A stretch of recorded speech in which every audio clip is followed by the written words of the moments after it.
मेरी सारी इंतजामिया को पता है। मैंने आज सुबह भी फोन आया मैं दोस्तों का शेयर नहीं किया कि परेशान ना हो, क्योंकि ये परेशानियां मेरिया ने तो मेरी जिंदगी नहीं तो मैं इंशाल्लाह बहुत सारा परेशानियों मैं तो बैठा नहीं पाऊंगा। कितने सुबह भी फोन आया कि सुनिया तुम प्रोग्राम कर रहे हो ना करो, क्योंकि बाज़े लैटर मौजूद है कि तुम किसी किस्म का कोई प्रोग्राम नहीं कर सकते। मैं उन्होंने इंज आख्या कि मेरे वास्ते दुआ करो, अल्लाह ताला जिन्होंने बाबे मैं मना वाला ना वो किसी दरबार से कभी नहीं गए, उन्हें कसीदा कभी नहीं लिखा, किसी बादशाह के पैरों से कभी नहीं गया।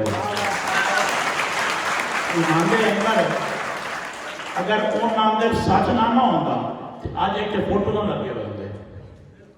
सो असी भी इन बाबियों के सच के प्रचारक हैं, तो जोड़ा हुक्म मैनू मेरी मां की दी हुई लोड़ी दूर कर दे हुक्म कि मैं मान लवा।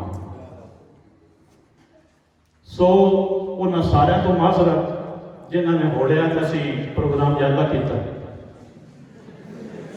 मलिक साहब एक शेर, कहीं तू यारी ठग नहीं रखी,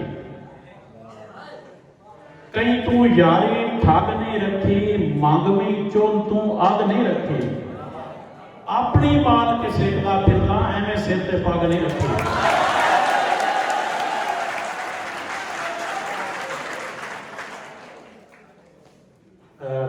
शबीर साहब की फरमाइश पिछली बार काफ़ी मैं पढ़ी है, हुसैन जी बाबा फरीद है शलोक नवा जो सताए हुए मलिक साहब